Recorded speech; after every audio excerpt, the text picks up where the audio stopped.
Jeff Passan projects a major Red Sox trade coming in the following days. I'm here to break down a brand new article written by Jeff Passan highlighting how he believes the Red Sox will handle this MLB trade deadline. I'll break down all of that on this episode of Red Sox Digest, but first remember to scroll down and click that subscribe button if you're a part of the near 90% watching this video not currently subscribed to the channel. We do appreciate the love and support, so thank you guys. But now let's get to it and break down another Jeff Passan bombshell, as he's been doing this a lot as of late because the MLB trade deadline is quickly approaching. We are in the final week of any possible trades to be made in the MLB, and it seems like teams still need to make a lot of them. And it's not just one or two teams.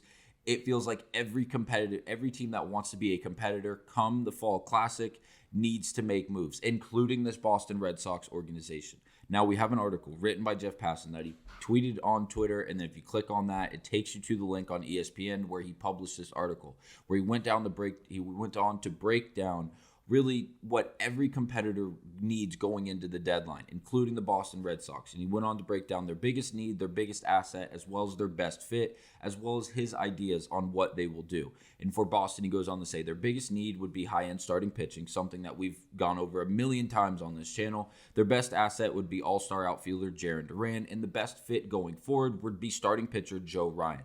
Now, Joe Ryan has been in all of the conversations surrounding this Boston Red Sox organization, and for obvious reason. He's one of the best available pitchers at the trade deadline. Now, whether or not he will actually be available is to be determined on what the Red Sox are going to really have to offer in order to go out and acquire him from the Twins. As we know, the Twins know exactly what they have in Joe Ryan, a very young stud who has filthy stuff. Some of the best swing and miss stuff in all of the league. The K percentages are out of this world. Yes, there are a few blemishes. The chase percentage is not great. The average exit velocity is not great, as well as things like the barrel percentage and ground ball percentage.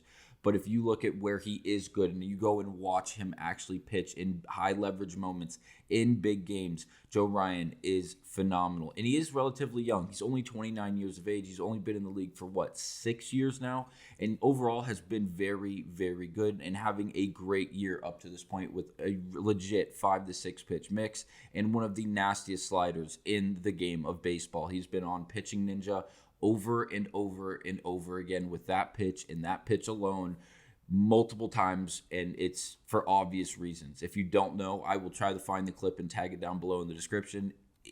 Wipeout stuff is an understatement.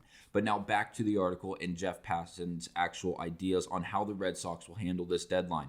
The latest. At the moment, the Red Sox are not inclined to engage in any large-scale deadline moves. Chief Baseball Officer Craig Breslow has said the team wants to add after trading Devers, and while it would surprise no one if they did, Boston is an organization that deeply values operating efficiently, and a market like this is the epitome of inefficient.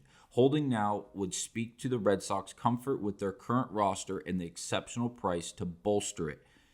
Now, that is the end of the quote from Jeff Passan and his ideas on how the Red Sox will handle this MLB trade deadline.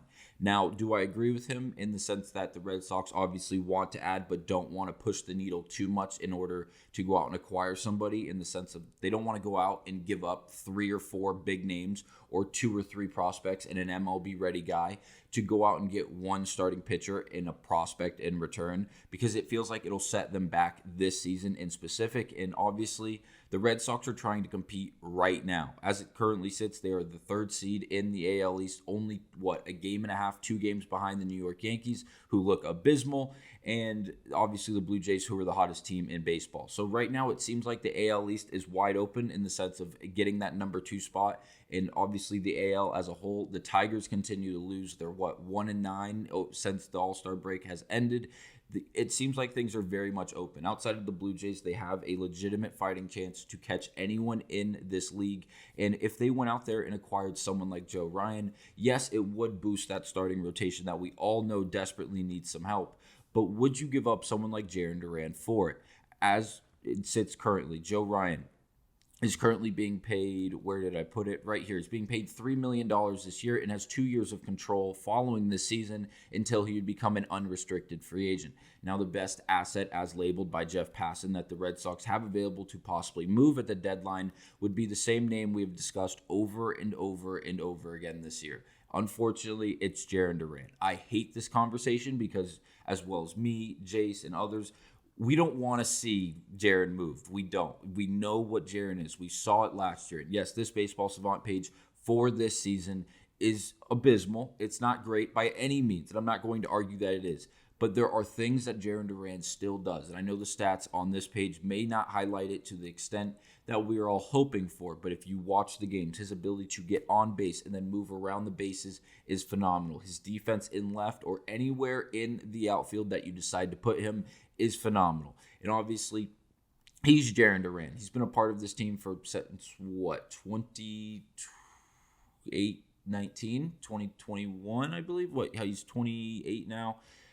He's been in the league for a handful of years, and he's been pretty damn good, and he's gotten better and better, and he's really one of the veteran guys on this team. Yes, you have Alex Bregman, and yes, you have these other guys in the starting rotation and coming out of the relief like Aroldis Chapman and others that are older, but when it comes down to the offensive, just a leader, I feel like Bregman's there, the 1A guy, but then Duran's right behind him as this young core is extremely young.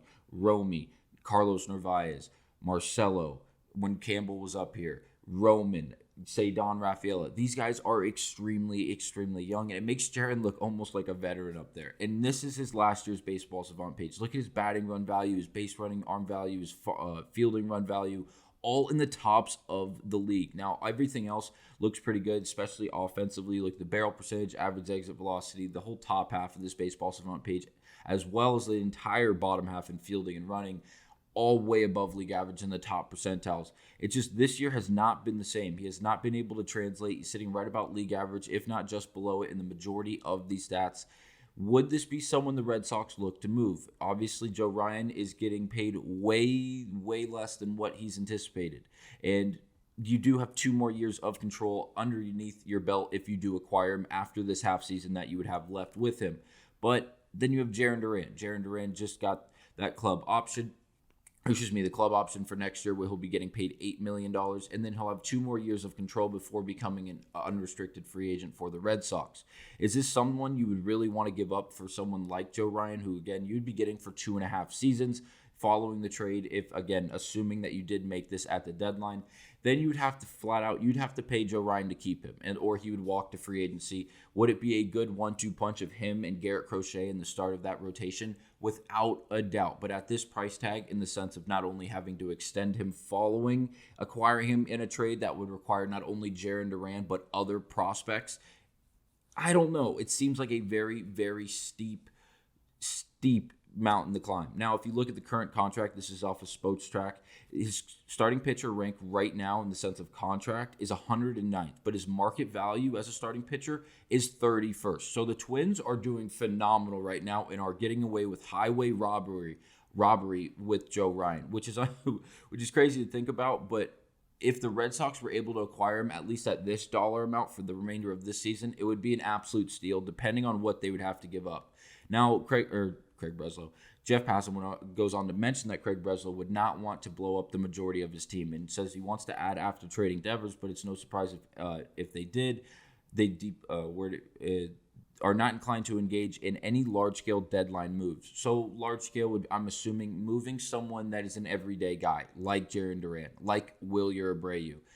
I don't think the other guys like Romy Gonzalez and the guys that we use in a platoon option in Toro and Romy would be available. Maybe Abraham Toro, but defensively, he has not created much value in a sense of a trade package. Offensively, he's been mediocre as switch-hitting first baseman who can also play third.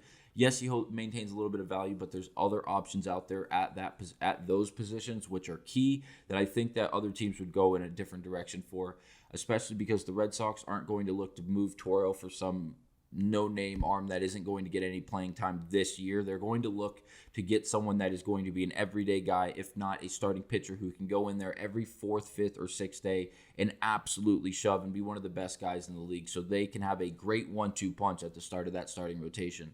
Overall, let me know down below what your overall thoughts and opinions are on the idea of Jarren Duran possibly going to Minnesota for Joe Ryan, and would or would you not do that? I honestly don't think I would. I know there's a lot of talent in the outfield right now, and it's one of the bigger problems for the Red Sox in trying to break down the playing time accurately and effectively. But again, Jarren Duran is one swing away from turning into what we saw last year, being the MVP of the All-Star game, not only hitting for pop, but getting around the base paths, hitting for average, and being an extremely good defender in the field. Let me know down below your overall thoughts and opinions on this article written by Jeff Passan, the ideas that come with it, and I'll see you guys on the next episode of Red Sox Digest.